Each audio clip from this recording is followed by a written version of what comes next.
Assalamualaikum warahmatullahi wabarakatuh.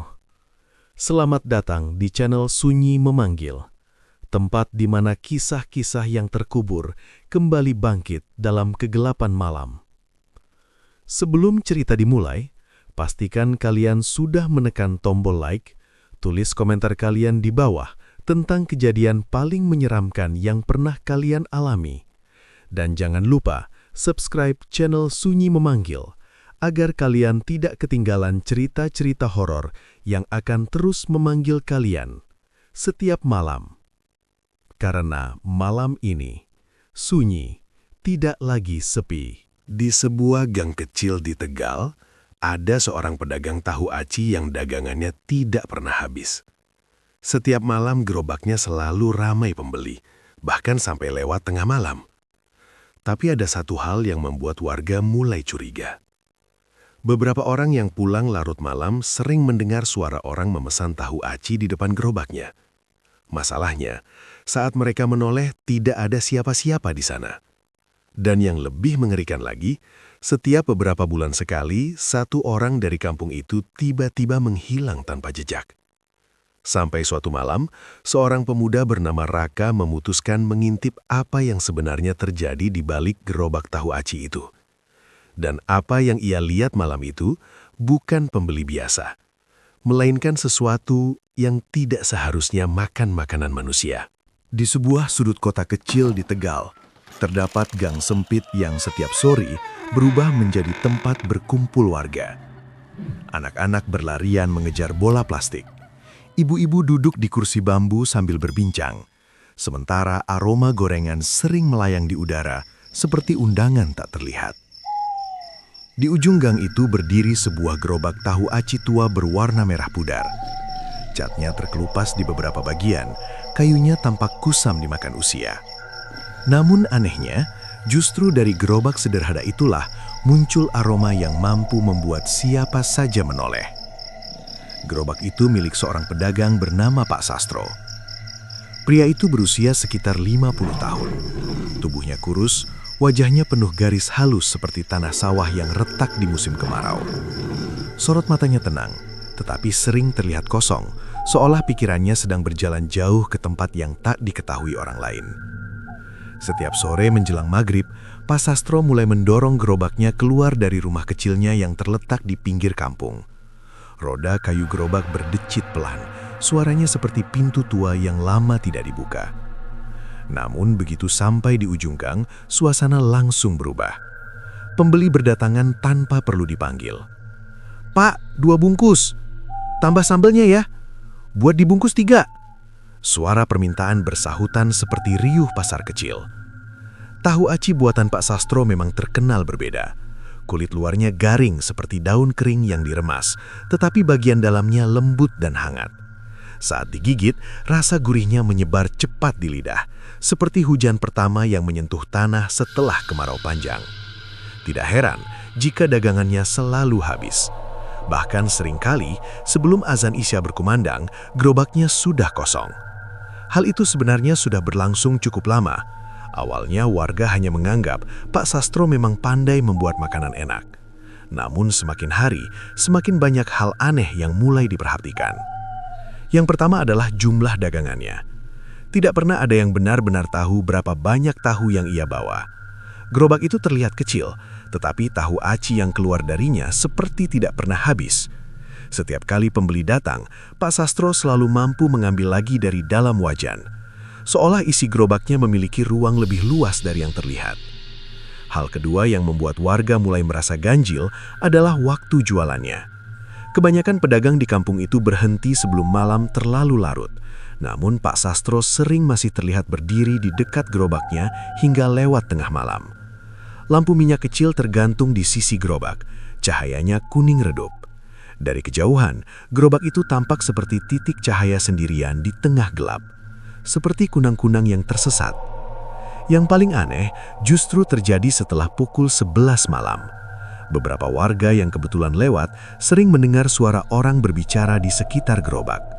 Kadang terdengar tawa pelan, kadang percakapan pendek seperti orang sedang memesan makanan. Masalahnya, ketika mereka menoleh tidak ada siapa-siapa di sana. Hanya Pak Sastro berdiri sendirian di samping wajan.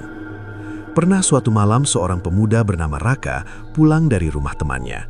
Ia melewati ujung gang dan melihat Pak Sastro masih berjualan. Lampu minyak kecil bergoyang pelan tertiup angin. Dari kejauhan, Raka mendengar suara seperti orang sedang memesan. "Tambahkan sambal." Suara itu pelan, hampir seperti bisikan. Raka mempercepat langkahnya, namun saat mendekat, suara itu menghilang begitu saja. Di depan gerobak hanya ada Pak Sastro, sendirian. Pria tua itu sedang memasukkan tahu ke dalam kertas pembungkus, lalu meletakkannya di atas meja kayu kecil. Anehnya, tidak ada pembeli yang mengambilnya. Raka berhenti beberapa langkah dari sana. "Pak, masih jualan?" tanyanya ragu. Pak Sastro menoleh perlahan. Senyumnya tipis, tetapi terasa dingin seperti air sumur di malam hari. "Masih," jawabnya singkat. Raka melihat ke sekeliling. Gang itu kosong, hanya suara jangkrik terdengar dari semak-semak di tepi jalan. "Tadi saya kira ada yang beli," kata Raka. Pak Sastro tidak langsung menjawab. Ia hanya mengambil tahu dari wajan, meniupnya sebentar, lalu membungkusnya lagi.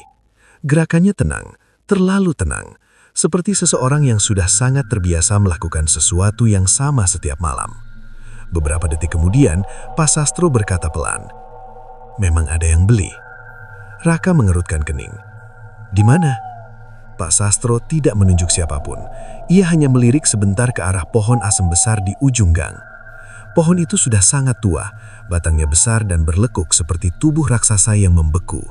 Daunnya lebat, membuat bagian bawahnya selalu gelap meskipun siang hari.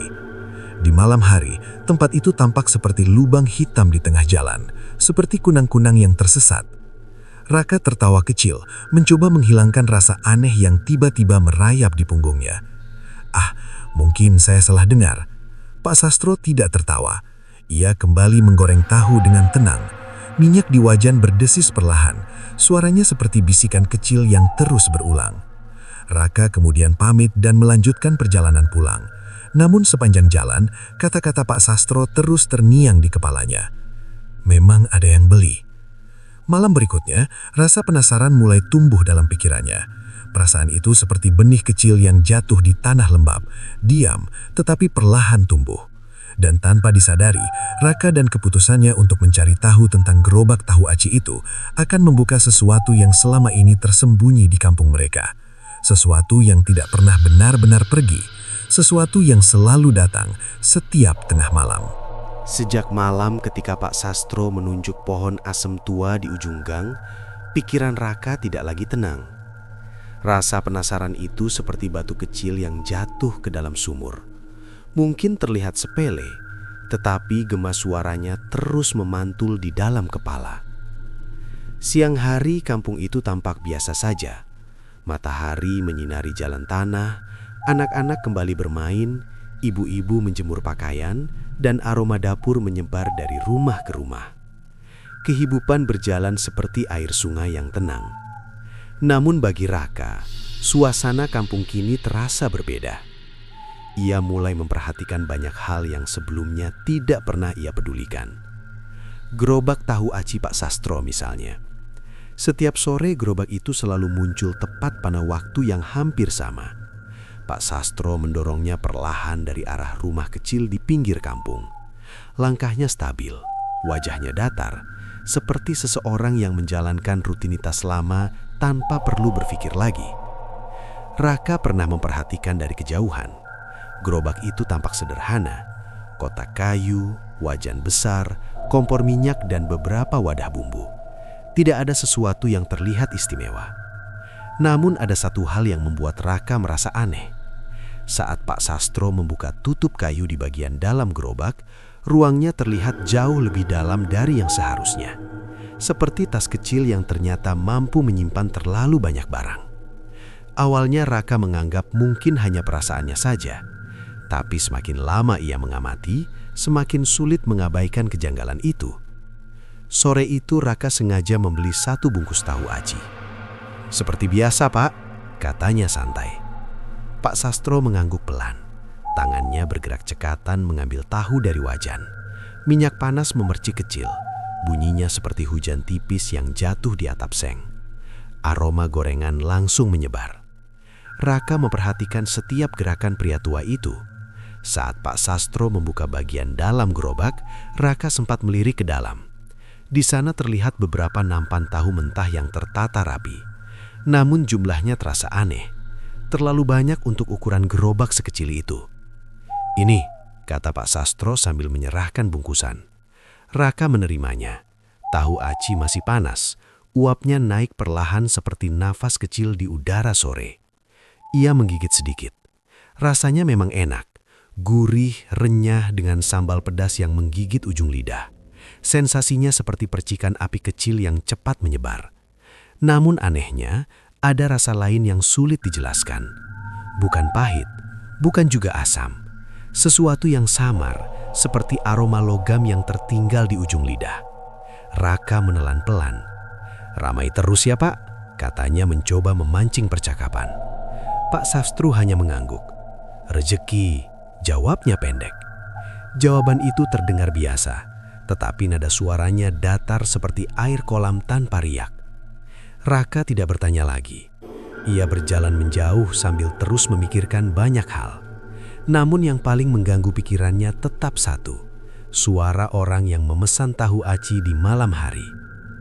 Malam itu Raka memutuskan kembali ke ujung gang. Ia sengaja keluar rumah sekitar pukul 11. Kampung sudah mulai sepi. Lampu-lampu rumah satu persatu dimatikan. Jalan kecil berubah gelap seperti lorong panjang yang tertidur. Angin malam bergerak pelan membawa bau tanah lembab. Raka berjalan hati-hati menuju tempat Pak Sastro biasa berjualan. Dari kejauhan, ia melihat cahaya lampu minyak kecil. Gerobak itu masih di sana, seperti yang ia duga. Pak Sastro berdiri di samping wajan. Tubuhnya terlihat tenang, hampir tidak bergerak. Dari jauh ia tampak seperti patung yang ditinggalkan di tengah jalan. Raka berhenti di balik pagar bambu sebuah rumah kosong. Ia ingin melihat tanpa terlihat. Beberapa menit pertama tidak terjadi apa-apa. Hanya suara minyak mendesis dan sesekali bunyi daun bergesekan tertiup angin. Lalu sesuatu terjadi. Pak Sastro tiba-tiba mengambil beberapa tahu dari wajan dan membungkusnya. Gerakannya cepat, seperti sedang melayani seseorang. Namun di depan gerobak itu tidak ada siapapun. Raka menahan nafas. Pak Sastro meletakkan bungkusan di meja kecil. Lalu pria tua itu sedikit menunduk, seperti orang yang sedang menerima uang.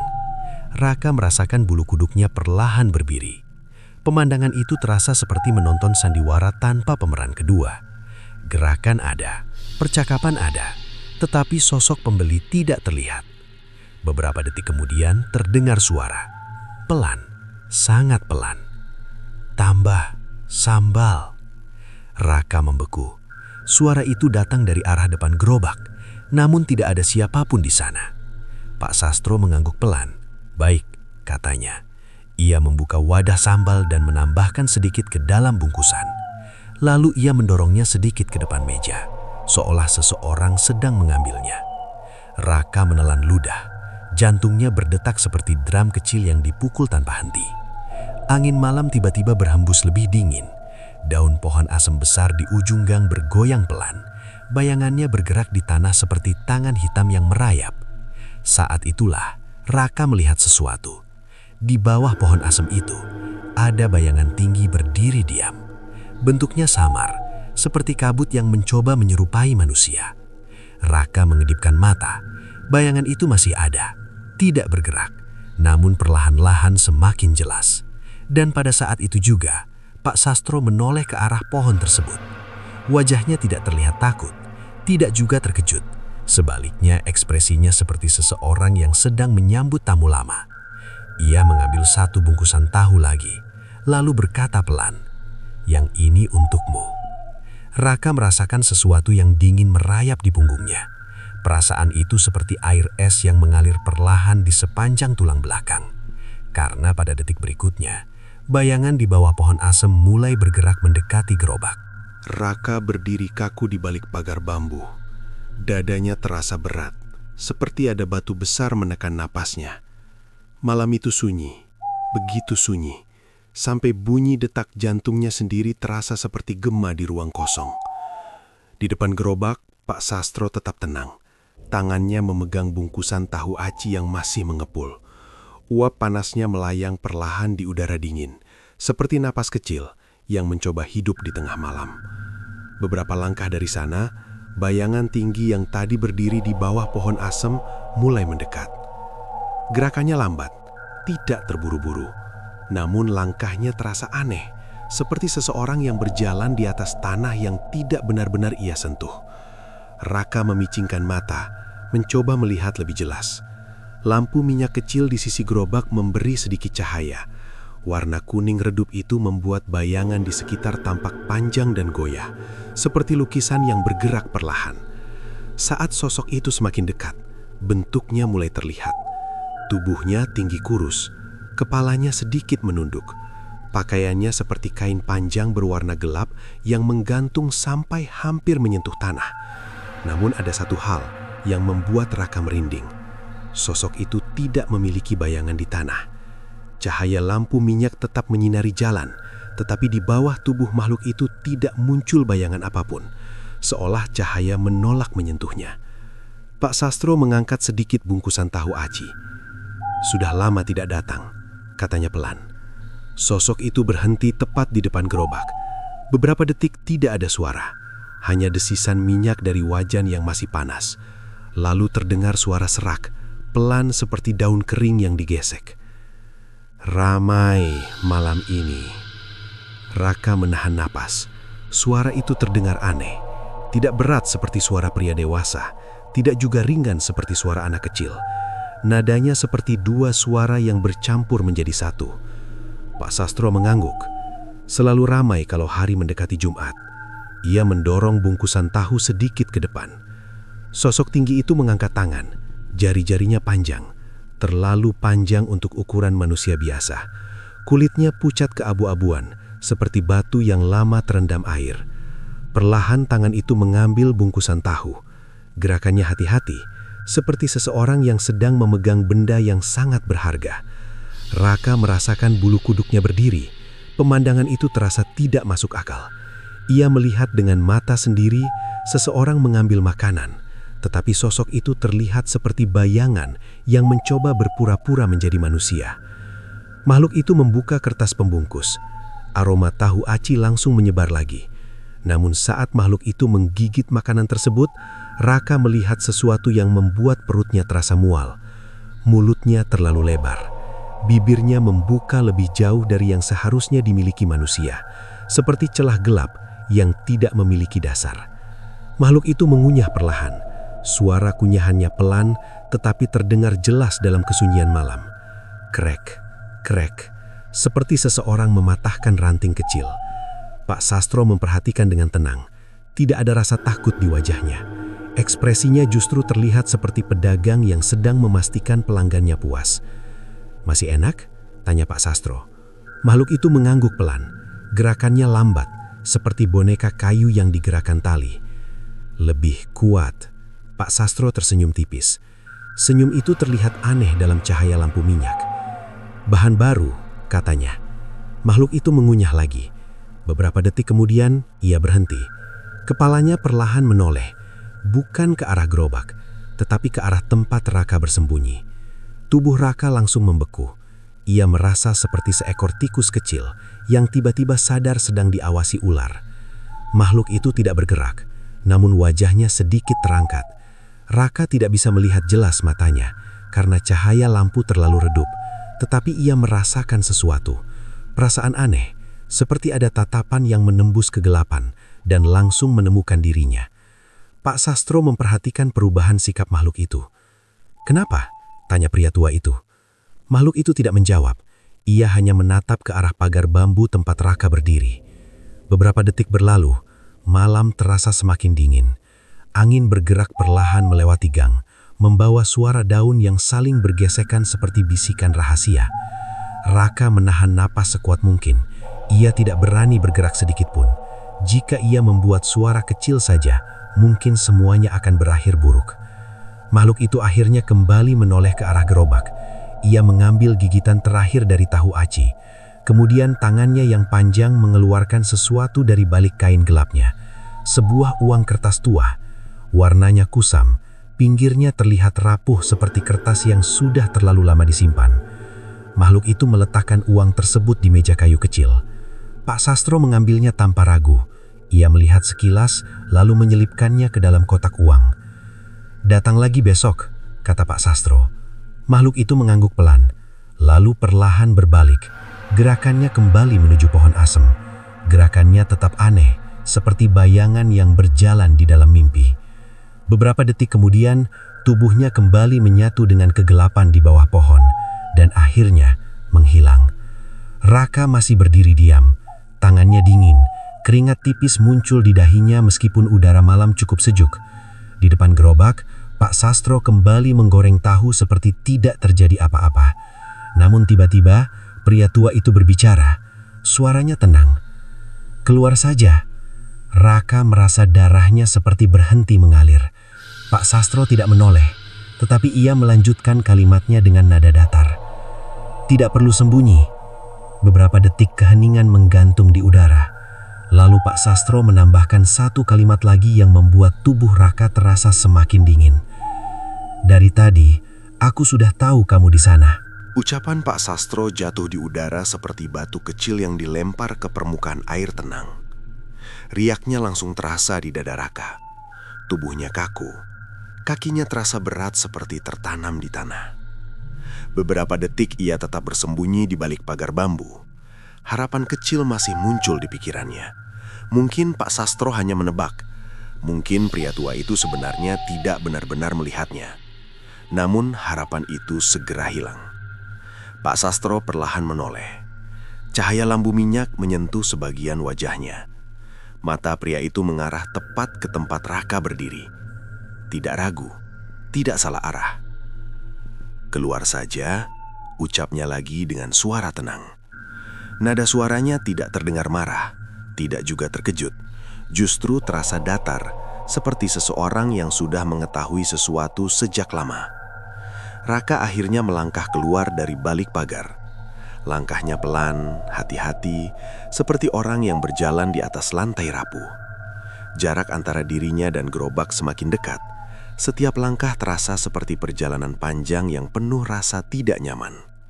Pak Sastro kembali mengaduk tahu di dalam wajan. Minyak mendesis pelan. Suara kecil itu terdengar jelas di tengah sunyi malam, seperti bisikan yang terus berulang. "Kamu melihat semuanya?" tanya Pak Sastro. Raka menelan ludah. Ia tidak langsung menjawab. Pertanyaan itu seperti pintu yang jika dibuka, mungkin akan membawa dirinya ke sesuatu yang tidak ingin ia ketahui. Namun akhirnya ia mengangguk pelan. "Iya, Pak." Pak Sastro berhenti mengaduk. Ia menutup wajan sebentar, lalu mengambil lap kain dan mengusap tangannya yang berminyak. "Takut?" tanyanya lagi. Raka berpikir sejenak sebelum menjawab. "Aneh," katanya jujur. Pak Sastro tersenyum tipis. Senyum itu kecil, tetapi terlihat seperti seseorang yang mendengar jawaban yang ia harapkan. "Aneh memang," ujarnya pelan.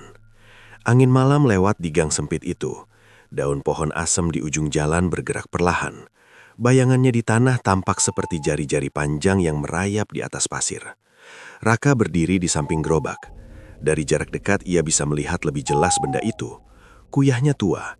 Permukaannya dipenuhi goresan kecil seperti bekas luka yang dikumpulkan selama bertahun-tahun. Engsel besi di bagian tutup terlihat berkarat.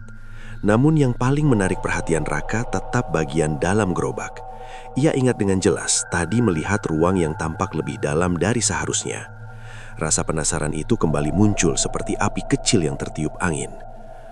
"Pak," kata Raka ragu. "Kenapa tahu itu bisa dibeli oleh makhluk seperti tadi?" Pak Sastro tidak langsung menjawab. Ia membuka tutup kayu di sisi gerobak. Aroma tahu mentah langsung keluar. Namun kali ini Raka melihat sesuatu yang membuat napasnya tertahan. Di dalam gerobak itu, terdapat beberapa nampan tahu aci mentah. Jumlahnya banyak, sangat banyak. Lebih banyak dari yang mungkin muat di dalam kotak sekecil itu. Seperti melihat sumur sempit yang ternyata memiliki ruang luas di bawah tanah. Raka mengerutkan kening. "Pak, ini..." Pak Sastro melirik ke dalam gerobak sebentar. Banyak ya, katanya ringan. Raka mengangguk. Seharusnya tidak muat sebanyak ini. Pak Sastro tertawa pelan. Tawa itu singkat, seperti daun kering yang patah. Memang tidak muat. Ia menutup kembali tutup kayu gerobak dengan pelan. Kalau gerobak biasa. Raka merasakan perutnya sedikit mual. Kalimat itu terdengar seperti teka-teki yang jawabannya tidak ingin ia dengar. Pak Sastro kemudian duduk di bangku kecil di samping gerobak. Lampu minyak menggantung di atas kepalanya, membuat bayangan wajahnya terlihat lebih dalam. Dulu, aku tidak punya apa-apa, katanya pelan. Suaranya terdengar seperti seseorang yang sedang mengingat masa lalu yang panjang. Hanya gerobak kosong dan utang di mana-mana. Raka diam mendengarkan. Angin malam bergerak pelan di gang sempit itu.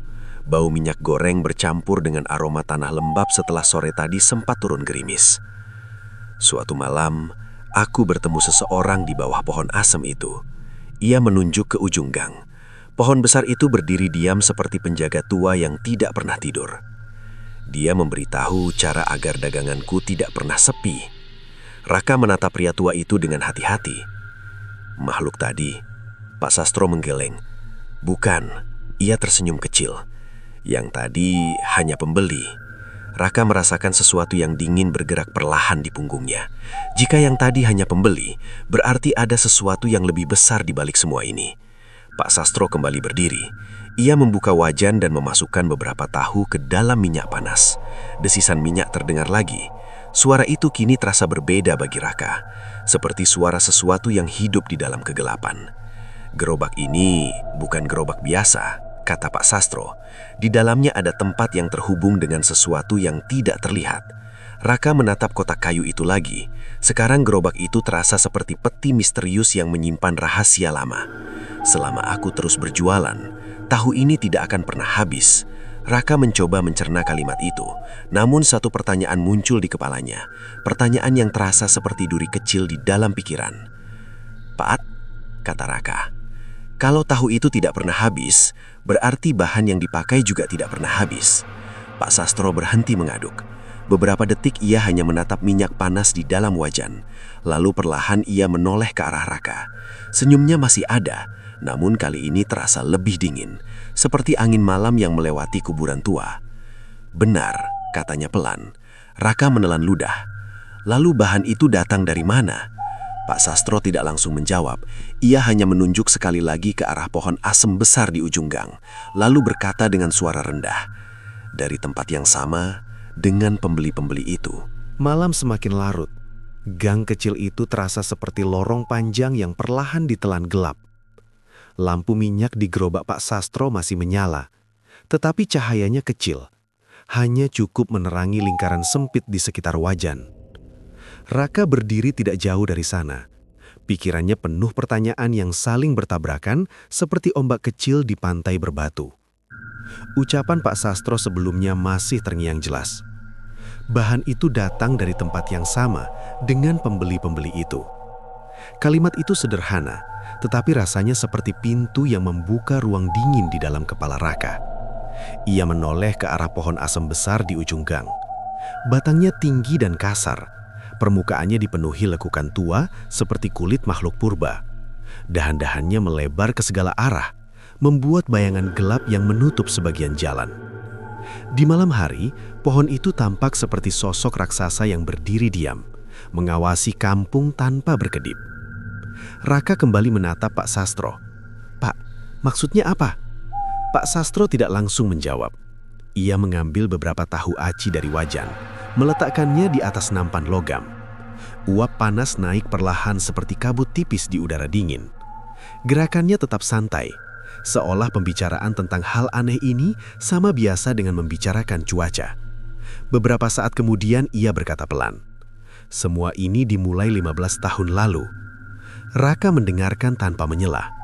Angin malam bergerak melewati gang, membawa suara daun yang saling bergesekan seperti percakapan rahasia. "Waktu itu aku hampir kehilangan rumah," lanjut Pak Sastro. "Utang di mana-mana, dagangan tidak laku, hidup terasa seperti jalan panjang tanpa ujung." Ia berhenti sebentar. Tangannya menyentuh sisi gerobak kayu itu, seolah benda tersebut menyimpan banyak kenangan.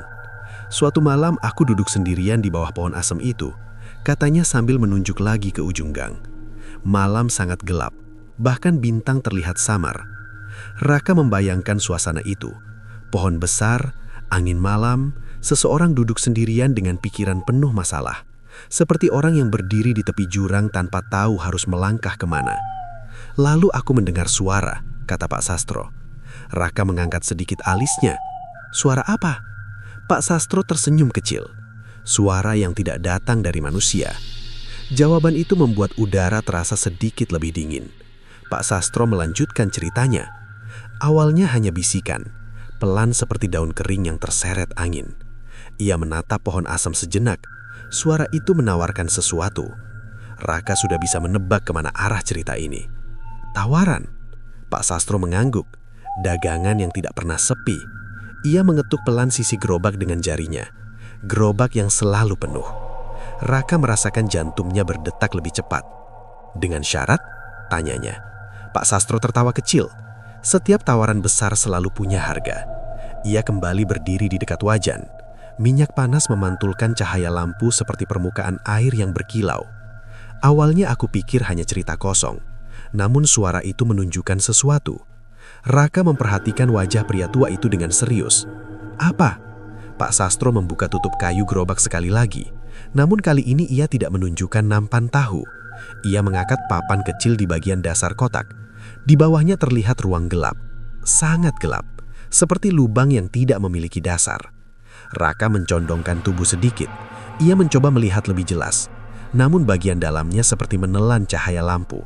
Tidak ada yang terlihat, hanya kegelapan yang dalam. Lubang ini muncul malam itu, kata Pak Sastro.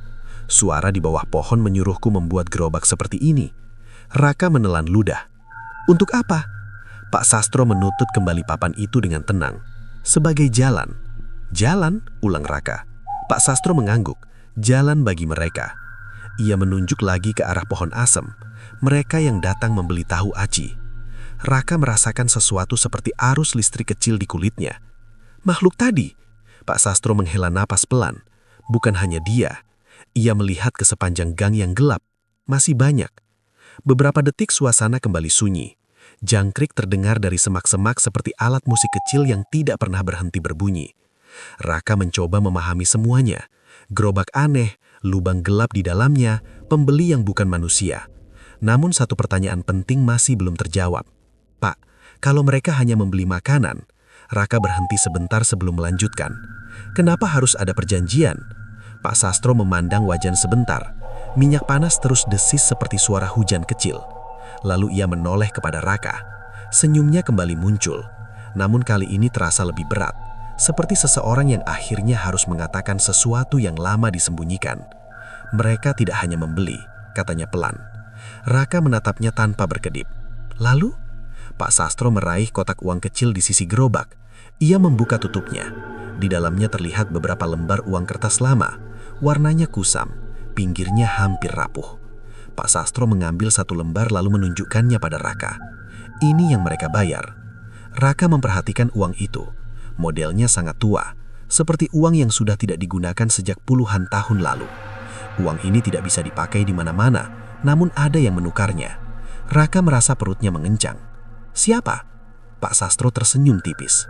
Matanya kembali melirik ke arah pohon asem tua. Yang membuat perjanjian denganku. Raka merasakan hawa dingin menjalar perlahan di lehernya. Pak, kalau harga perjanjian itu apa? Pak Sastro menutup kotak uang pelan. Suara kayunya terdengar kecil, tetapi terasa berat di telinga Raka. Beberapa detik pria tua itu tidak berbicara, hanya angin malam yang bergerak melewati gang sempit. Akhirnya ia menjawab dengan suara sangat pelan. Setiap beberapa waktu, ia berhenti sebentar, kemudian melanjutkan kalimatnya. Aku harus memberikan sesuatu sebagai balasan. Raka menelan ludah. Memberikan apa? Pak Sastro tidak langsung menjawab. Ia hanya menatap ujung gang yang gelap, ke arah pohon asem yang berdiri seperti penjaga malam. Lalu ia berkata pelan, seseorang dari kampung ini. Ucapan Pak Sastro membuat udara di gang kecil itu terasa lebih berat. Kata-katanya sederhana, namun dampaknya seperti batu besar yang jatuh ke dalam dada Raka. Seseorang dari kampung ini. Kalimat itu terus berputar di kepala Raka seperti roda yang tidak mau berhenti. Ia menatap pria tua di depannya. Wajah Pak Sastro tampak tenang, seolah pembicaraan tentang menyerahkan seseorang hanyalah bagian biasa dari kehidupan. Namun bagi Raka, kalimat itu terasa seperti pintu menuju kegelapan yang lebih dalam. "Pak, maksudnya benar-benar seseorang?" tanya Raka akhirnya. Pak Sastro tidak langsung menjawab. Ia kembali mengangkat beberapa tahu dari wajan. Minyak panas menetes perlahan, memantulkan cahaya minyak lampu seperti serpihan kecil kaca. Gerakannya tetap stabil, tidak tergesa, seperti orang yang sudah terlalu sering melakukan sesuatu hingga tidak lagi merasa berat. "Setiap perjanjian punya keseimbangan," kata Pak Sastro pelan. Ia menaruh tahu di atas nampan logam. Kalau hanya menerima tanpa memberi, semuanya akan runtuh. Raka merasakan sesuatu mengganjal di tenggorokannya. "Jadi, mereka meminta korban?" Pak Sastro menghela napas panjang. "Bukan meminta." Ia melirik sebentar ke arah pohon asem di ujung gang. Menunggu. Jawaban itu justru terasa lebih menakutkan. Menunggu berarti sesuatu yang pasti datang. Seperti malam yang selalu menggantikan siang. Raka mencoba memahami maksudnya. "Bagaimana cara mereka memilih?" tanyanya. Pak Sastro mengambil kursi kecil lalu duduk perlahan.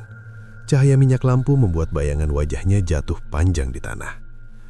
"Awalnya aku juga tidak tahu," katanya. "Namun lama-lama aku mengerti pola mereka." Raka diam mendengarkan. Angin malam bergerak perlahan. Daun pohon asem bergoyang kecil, seperti tangan tua yang memberi isyarat diam-diam. "Setiap beberapa bulan," lanjut Pak Sastro, "mereka akan datang lebih sering." Ia menunjuk gerobak, membeli lebih banyak. Raka teringat makhluk tinggi yang datang tadi. Langkahnya lambat, tangannya panjang, mulutnya terlalu lebar. Pemandangan itu masih terasa segar di ingatan Raka. "Setelah itu," kata Pak Sastro, "akan ada satu malam ketika mereka berhenti membeli." Raka menatapnya. "Kenapa?" Pak Sastro menyemimkan kecil. "Saat itu mereka sedang menunggu." "Menunggu apa?" Pak Sastro mengangkat jari telunjuknya. "Nama." Raka mengerutkan kening. "Nama?" Pak Sastro mengangguk pelan. "Nama seseorang dari kampung ini." Penjelasan itu membuat Raka merasakan dingin yang aneh di punggungnya, seperti air yang mengalir pelan di tulang belakang. "Nama itu datang dari mana?" tanya Raka. Pak Sastro menunjuk ke arah pohon asem lagi. "Dari sana." Raka mengikuti arah jarinya. Pohon besar itu berdiri diam di ujung gang. Cabangnya menyebar luas seperti jaring raksasa yang menangkap kegelapan malam. Kadang aku mendengarnya lewat bisikan, kadang muncul dalam mimpi. Raka menelan ludah. Lalu setelah nama itu muncul, Pak Sastro tidak menjawab beberapa detik. Ia hanya menatap minyak panas yang terus mendesis di dalam wajan. Suara itu seperti detik jam yang menghitung sesuatu. Akhirnya ia berkata pelan, "Aku harus memastikan orang itu datang ke sini." Raka merasa dadanya seperti ditarik sesuatu. "Ke gerobak ini?" Pak Sastro mengangguk, "minimal sekali." Raka langsung mengingat sesuatu. Semua orang di kampung ini pernah membeli tahu aji Pak Sastro. Anak-anak, orang tua, bahkan orang yang lewat dari kampung lain. Gerobak itu seperti pusat kecil yang selalu didatangi banyak orang. Setelah orang itu membeli, kata Raka dengan suara pelan, "Apa yang terjadi?" Pak Sastro menatapnya lama. Matanya terlihat tenang. Namun di dalamnya ada sesuatu yang sulit dijelaskan. Sesuatu yang terasa seperti bayangan dalam air yang terlalu dalam. "Tidak selalu langsung," jawabnya. "Terkadang beberapa hari, terkadang beberapa minggu." Ia berhenti sebentar, lalu melanjutkan dengan suara lebih rendah. "Namun suatu malam, orang itu akan berjalan menuju pohon asem." Raka merasa perutnya mengencang. "Sendiri?" Pak Sastro mengangguk, seperti orang yang sedang dipanggil. Raka membayangkan seseorang berjalan perlahan menuju pohon tua itu di tengah malam, tanpa sadar, tanpa tahu apa yang menunggu. Pemikiran itu membuat tangannya terasa dingin. "Dan setelah itu?" tanya Raka. Pak Sastro menghela napas pelan. Orang itu tidak pernah kembali. Gang kecil itu tiba-tiba terasa jauh lebih sunyi. Suara jangkrik berhenti sebentar seolah bahkan serangka malam pun ikut mendengarkan cerita itu. Raka menatap pria tua di depannya. "Berarti selama ini sudah ada banyak korban?" Pak Sastro tidak menjawab dengan kata-kata. Ia hanya menatap pohon asem sekali lagi. Tatapan itu cukup menjelaskan semuanya. Raka merasakan dadanya berdebar semakin cepat. Pemikirannya mulai menghubungkan berbagai hal. Beberapa orang di kampung memang pernah hilang. Ada yang dikira pindah kota. Ada yang dianggap merantau tanpa kabar. Namun sekarang semuanya terasa berbeda. Seperti potongan puzzle yang perlahan menemukan tempatnya. Raka menatap pria tua di depannya dengan wajah tegang. "Pak, nama siapa yang mereka tunggu sekarang?" Pak Sastro tidak langsung menjawab. Ia berdiri perlahan dari kursinya. Kemudian membuka kotak uang kecil di gerobak. Dari dalamnya ia mengeluarkan satu lembar kertas kusam. Bukan uang, sebuah potongan kertas tipis yang terlihat sangat tua. Pak Sastro menatap tulisan di kertas itu beberapa detik, lalu perlahan mengangkat wajahnya. Matanya bertemu dengan mata Raka. Lampu minyak bergoyang pelan tertiup angin malam. Bayangan wajah mereka bergerak di tanah seperti dua sosok dalam mimpi yang tidak tenang. Pak Sastro kemudian berkata dengan suara pelan namun jelas, "Nama itu baru saja datang malam ini." Raka menelan ludah. "Siapa?" Pak Sastro tidak tersenyum kali ini. Tatapannya terasa jauh lebih dalam. Seperti seseorang yang sedang melihat sesuatu yang tidak bisa diubah lagi. Lalu ia berkata perlahan, "Raka." Nama itu jatuh seperti petir di kepala Raka. Raka. Satu kata sederhana, tetapi rasanya seperti palu besar yang menghantam kesadarannya. Untuk beberapa detik, ia hanya berdiri diam. Tubuhnya terasa ringan sekaligus berat, seperti seseorang yang tiba-tiba kehilangan pijakan. Lampu minyak di gerobak bergoyang kecil tertiup angin malam. Cahayanya bergetar di wajah Pak Sastro, membuat bayangan di sekitar mereka tampak hidup seperti sesuatu yang bergerak pelan. Raka menatap pria tua itu dengan nafas tertahan. "Pak, itu tidak mungkin," katanya akhirnya. Suaranya terdengar kering. Pak Sastro tidak langsung menjawab. Ia hanya memegang potongan kertas kusam yang tadi diambil dari kotak uang. Tulisan di atasnya terlihat tipis, hampir seperti tinta yang sudah terlalu lama menempel di kertas. "Tulisan ini muncul tadi," kata Pak Sastro pelan. Ia menurunkan tangannya. Bersamaan dengan kedatangan pembeli itu, Raka merasakan darah di wajahnya seperti menghilang. Ia mencoba tertawa kecil, tetapi suaranya terdengar canggung. "Ini pasti salah, mungkin nama orang lain." Pak Sastro menggeleng pelan. Suara itu tidak pernah salah. Jawaban itu terasa seperti pintu yang tertutup keras di depan Raka. Ia melangkah mundur satu langkah. Gang kecil di sekitarnya terasa berbeda sekarang. Tadi tempat ini hanya terlihat seperti jalan kampung biasa. Namun setelah mendengar cerita tentang perjanjian dan korban, suasana berubah seperti panggung gelap yang menyimpan sesuatu di balik tirai. Angin malam kembali bergerak. Daun pohon asem di ujung gang bergetar pelan, menghasilkan suara gesekan lembut seperti bisikan yang saling menyahut.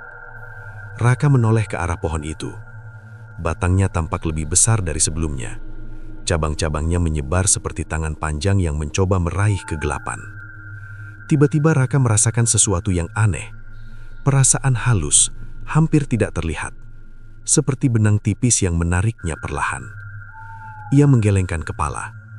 "Tidak," gumamnya. Namun perasaan itu tetap ada, sangat lembut, tetapi nyata. Seperti panggilan jauh yang mencoba menemukan jalannya ke dalam pikiran. Pak Sastro memperhatikan perubahan wajah Raka. "Kamu mulai merasakannya," kata pria tua itu pelan. Raka menoleh cepat. "Apa?" Pak Sastro menunjuk ke arah pohon asem. Panggilan itu. Raka mencoba menenangkan nafasnya. "Tidak ada apa-apa," katanya cepat. Namun saat ia kembali melihat ke arah pohon itu, perasaan aneh tadi semakin kuat. Seperti magnet yang perlahan menarik potongan logam. Raka melangkah mundur lagi. Ia tidak ingin mendekat ke arah sana. Tetapi anehnya, kakinya terasa ragu ketika mencoba menjauh. Pak Sastro berdiri dari kursinya. "Aku pernah melihat ini sebelumnya," katanya. Raka menatapnya dengan cemas. "Apa?" Pak Sastro menjawab dengan suara datar. "Orang yang namanya dipilih." Raka merasakan jantungnya berdetak lebih cepat. "Dan?" Pak Sastro menatap pohon asem beberapa detik. Awalnya mereka juga menolak. Ia menoleh kembali ke arah Raka. Namun panggilan itu seperti arus sungai. Maksudnya? Pak Sastro menjelaskan perlahan. Kalau kamu berdiri di tepi sungai yang tenang, kamu mungkin merasa aman. Ia berhenti sejenak. Tetapi jika arusnya mulai menarik kakimu, lama-lama kamu akan ikut terseret. Analogi itu terasa terlalu jelas. Raka menggeleng lagi. Tidak, aku tidak akan pergi ke sana. Namun bahkan saat ia mengatakan kalimat itu, matanya kembali melirik pohon asem di ujung gang. Perasaan aneh tadi semakin kuat, seperti ada seseorang yang memanggil namanya dari tempat yang sangat jauh. Raka memejamkan mata sebentar. Ia mencoba mengusir suara itu dari pikirannya. Namun ketika membuka mata kembali, terjadi sesuatu. Langkahnya bergerak. Satu langkah kecil, menuju arah pohon asem. Raka langsung berhenti. Ia melihat kakinya sendiri seperti tidak percaya. Apa? Ini? Pak Sastro tidak terlihat terkejut. Ia hanya berdiri diam di dekat gerobak. Panggilan itu tidak datang dari telinga, katanya pelan, melainkan dari dalam pikiran. Raka mencoba mundur. Kali ini ia berhasil. Namun saat berhenti, perasaan menarik itu kembali muncul. Seperti tangan tak terlihat yang sabar menunggu. Raka menggigit bibirnya. Pak, ada cara menghentikannya? Pak Sastro menatapnya lama. Lampu minyak bergoyang kecil di atas gerobak, membuat bayangan mereka bergerak di tanah seperti dua sosok yang terjebak dalam cerita lama. Selama 15 tahun, kata Pak Sastro perlahan, belum pernah ada yang berhasil menolak panggilan itu. Raka merasakan dingin di telapak tangannya. Tidak pernah. Pak Sastro menggeleng. Tidak. Jawaban itu membuat suasana semakin sunyi. Beberapa detik kemudian, Raka merasakan sesuatu lagi. Kali ini lebih kuat. Bukan sekedar tarikan lembut, melainkan dorongan halus yang membuat tubuhnya ingin bergerak maju. Raka menoleh ke arah pohon asem sekali lagi. Di bawah bayangan cabangnya yang lebat, Raka melihat sesuatu. Sosok tinggi yang tadi membeli tahu aci. Ia berdiri di sana, diam, tidak bergerak. Namun kini tidak sendirian. Di belakangnya muncul beberapa bayangan lain. Bentuknya samar seperti kabut yang mencoba menjadi manusia. Mereka semua berdiri di bawah pohon itu, menghadap ke arah Raka, menunggu. Seperti tamu yang sabar menunggu seseorang datang ke pesta yang sudah lama dipersiapkan. Raka merasakan nafasnya semakin pendek. Ia menoleh cepat ke arah Pak Sastro. Pak, suaranya hampir seperti bisikan. Kenapa mereka semua melihat ke sini? Pak Sastro tidak terlihat terkejut. Ia hanya menatap pohon asem itu dengan wajah tenang, lalu menjawab dengan suara pelan. Karena mereka tahu, ia berhenti sebentar. Kemudian menyelesaikan kalimatnya. Malam ini adalah malam untukmu. Gang sempit itu terasa seperti dunia yang berubah bentuk. Beberapa menit sebelumnya, tempat ini hanyalah jalan kampung yang sunyi. Sekarang suasananya terasa seperti lorong panjang yang perlahan mengarah ke sesuatu yang tidak terlihat. Raka berdiri dengan napas tidak teratur. Dadanya naik turun cepat seperti orang yang baru saja berlari jauh, padahal ia hanya berdiri di tempat. Di ujung gang, di bawah pohon asem besar, bayangan-bayangan itu masih berdiri. Sosok tinggi yang tadi membeli tahu aci berada di barisan paling depan. Tubuhnya kurus memanjang seperti batang pohon mati. Di belakangnya berdiri beberapa bentuk lain yang samar, seperti kabut yang mencoba menyerupai manusia. Mereka semua menghadap ke arah Raka. Diam, menunggu. Pemandangan itu membuat udara terasa semakin dingin.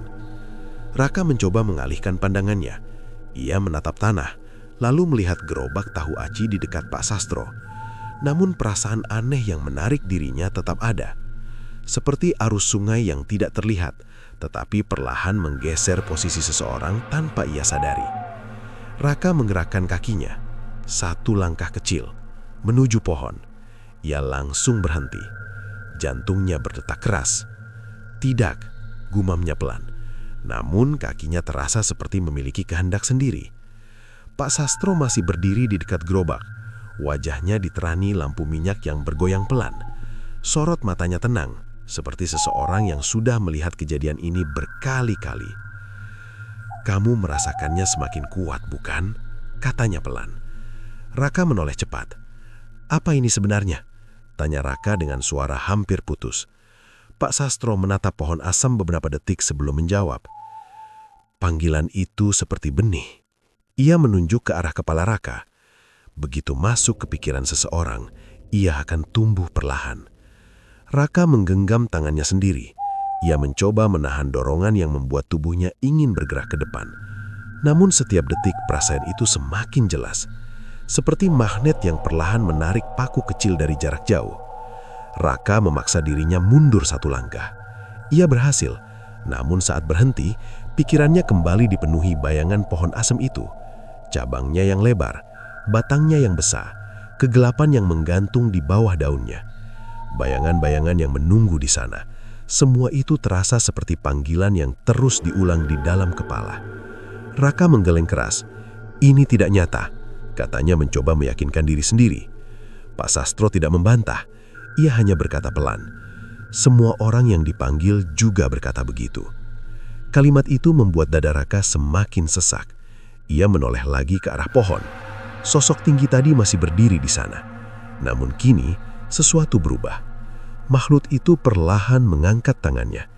Gerakannya lambat, sangat lambat, seperti seseorang yang mengundang tamu untuk mendekat. Raka merasakan kaki kanannya bergerak lagi. Langkah kecil, menuju pohon. Ia menahan napas, namun tubuhnya terus bergerak sedikit demi sedikit. Setiap langkah terasa seperti mimpi yang tidak bisa dihentikan. Seperti orang yang berjalan dalam tidur. Raka mencoba melawan.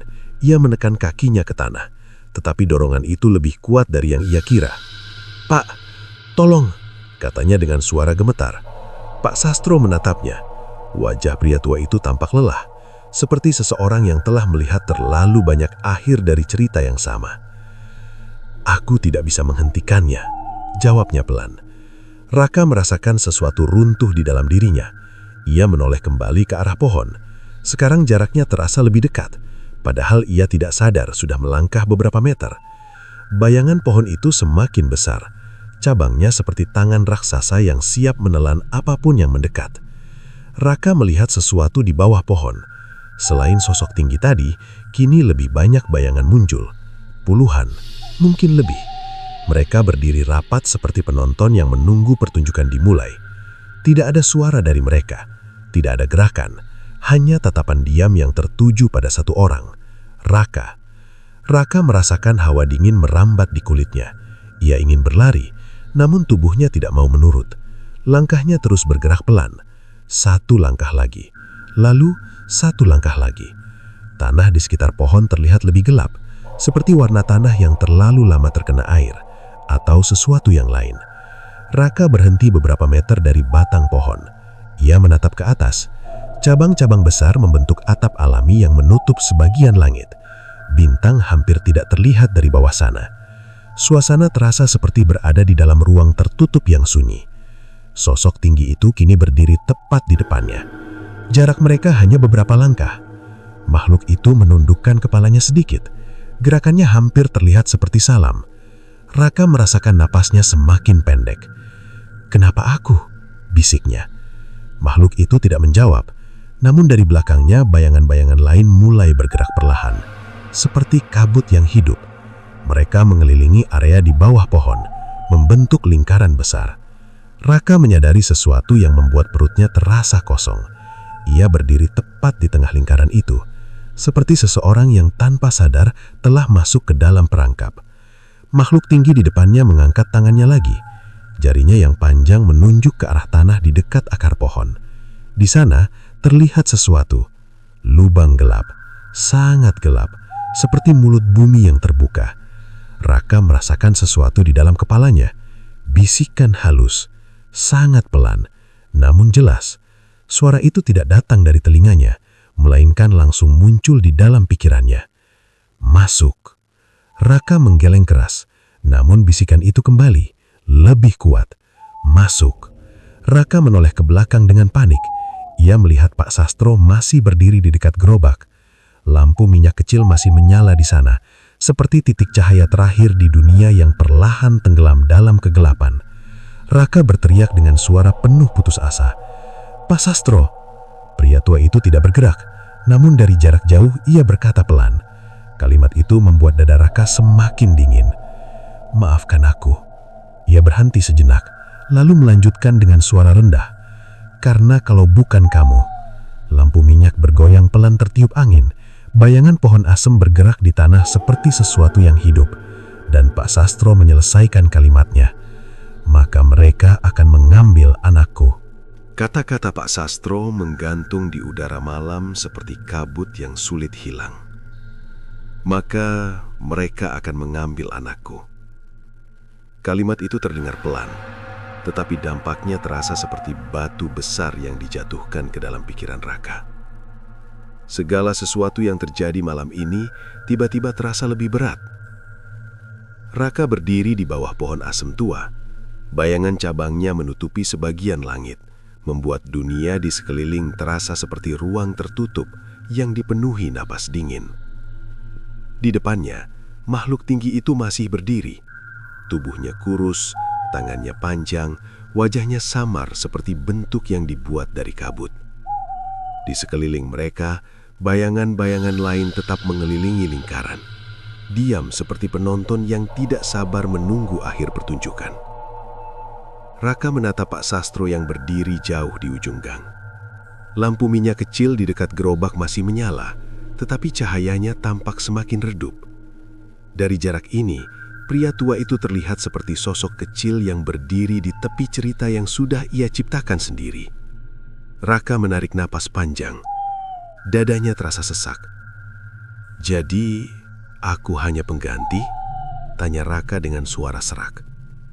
Pak Sastro tidak langsung menjawab. Angin malam bergerak pelan, menggoyangkan daun pohon asem di atas kepala mereka. Suara gesekannya seperti bisikan yang datang dari tempat yang jauh. Akhirnya Pak Sastro berkata, "Aku tidak memilih namamu." Suaranya terdengar letih. Nama itu datang sendiri. Raka menunduk sebentar. Pikirannya terasa penuh, seperti ruangan sempit yang tiba-tiba dipenuhi terlalu banyak orang. Ia mencoba memahami semuanya. Gerobak yang tidak pernah kosong, pembeli yang bukan manusia, perjanjian yang dibuat 15 tahun lalu, dan sekarang harga yang harus dibayar. Raka kembali menatap lubang gelap di dekat akar pohon. Lubang itu tampak seperti mulut bumi yang terbuka lebar. Gelapnya begitu dalam hingga cahaya malam pun tidak mampu menyentuh dasarnya. Bisikan di dalam kepalanya muncul lagi. Pelan, namun lebih jelas dari sebelumnya. "Masuk." Raka menutup matanya sebentar. Ia mencoba menahan suara itu, tetapi panggilan tersebut terasa seperti arus laut yang menarik pasir sedikit demi sedikit. Pelan, tidak tergesa, namun tidak bisa dihentikan. Makhluk tinggi itu mengangkat tangan lagi. Gerakannya lambat, seperti seseorang yang menunjukkan arah pulang kepada tamu yang tersesat. Raka membuka mata. Ia menoleh sekali lagi ke arah Pak Sastro. "Anakmu masih kecil?" tanya Raka dengan suara kecil. Pak Sastro menunduk. 10 tahun. Jawaban itu terasa seperti pisau tipis yang memotong suasana malam. Raka menghembuskan napas pelan. Ia menatap lubang gelap itu lagi. Dalam pikirannya muncul bayangan seorang anak kecil yang bahkan tidak tahu apapun tentang perjanjian ini. Anak yang mungkin sedang tidur di rumah, tanpa menyadari malam ini hampir menjadi akhir hidupnya. Raka tertawa kecil, namun tawa itu terdengar kosong. "Lucu juga," katanya pelan. Pak Sastro mengangkat wajahnya. "Apa?" Raka menatap langit yang hampir tidak terlihat di balik cabang pohon asem. Ia mengangkat bahu sedikit. Kadang seseorang harus kalah supaya orang lain bisa terus bermain. Pak Sastro tidak menjawab. Angin malam kembali berhembus pelan. Lampu minyak di ujung gang berkedip kecil seperti mata yang hampir terpejam. Raka mengambil satu langkah menuju lubang. Tanah di sekelilingnya terasa dingin, seperti tempat yang sudah lama tidak tersentuh matahari. Bayangan-bayangan di sekeliling mulai bergerak perlahan. Tidak mendekat, hanya bergeser seperti ombak kabut yang mengikuti arus. Makhluk tinggi itu menundukkan kepalanya lagi, seolah memberi penghormatan kecil. Raka berdiri tepat di depan lubang. Gelapnya terasa seperti ruang kosong tanpa akhir. Ia menoleh untuk terakhir kalinya ke arah Pak Sastro. "Pak," pria tua itu mengangkat wajahnya. "Terus jual tahu acimu." Raka tersenyum tipis, "Supaya anakmu tidak pernah kelaparan." Kalimat itu terasa seperti batu terakhir yang jatuh di hati Pak Sastro. Wajah pria tua itu tiba-tiba berubah, matanya membesar sedikit. "Raka, tunggu." Namun kata-kata itu terlambat. Raka sudah melangkah maju. Tubuhnya perlahan turun ke dalam lubang gelap. Bayangan-bayangan di sekeliling bergerak lebih cepat sekarang, seperti kabut yang menyambut sesuatu yang sudah lama ditunggu. Beberapa detik kemudian, tubuh Raka menghilang sepenuhnya. Lubang itu kembali gelap dan sunyi. Tidak ada suara, tidak ada gerakan, seolah tidak pernah terjadi apa-apa. Di ujung gang, Pak Sastro berdiri membeku. Lampu minyak kecil masih menyala di samping gerobaknya. Cahayanya lemah, seperti sisa api yang hampir padam. Beberapa menit berlalu tanpa suara. Lalu sesuatu terjadi. Dari dalam lubang di bawah pohon asem, terdengar suara kecil, sangat pelan, seperti sesuatu yang sedang bergerak jauh di bawah tanah. Pak Sastro mengangkat kepalanya perlahan. Matanya menatap ke arah pohon itu dengan napas tertahan. Beberapa detik kemudian, sebuah bisikan muncul. Datangnya bukan dari telinga, melainkan langsung dari dalam pikirannya. Suara yang sama yang dulu ia dengar 15 tahun lalu. Namun kali ini, kalimatnya berbeda. Perjanjian diperbaharui. Pak Sastro merasakan tubuhnya menjadi dingin. Ia menoleh ke arah gerobaknya. Lampu minyak masih bergoyang pelan. Bayangannya jatuh panjang di tanah. Lalu suara itu berbisik lagi. Lebih jelas, lebih berat. "Korban berikutnya, anakmu." Pak Sastro membeku. Matanya perlahan melebar. Karena pada saat itu ia menyadari sesuatu yang terlambat ia pahami. Perjanjian dengan kegelapan tidak pernah benar-benar berakhir. Ia hanya menunggu giliran berikutnya. Sejak malam itu, pohon asem di ujung gang masih berdiri seperti biasa. Gerobak tahu aci Pak Sastro juga masih berjualan setiap sore. Dan anehnya, dagangannya tetap selalu habis. Tidak ada yang tahu siapa saja yang membeli tahu itu saat tengah malam. Tapi warga kampung mulai sadar satu hal. Setiap kali gerobak itu terlihat lebih ramai dari biasanya, beberapa minggu kemudian akan ada satu orang lagi yang menghilang. Pertanyaannya sekarang, kalau suatu malam kamu lewat di gang itu dan melihat gerobak tahu aci masih menyala di tengah malam, apakah kamu berani membeli?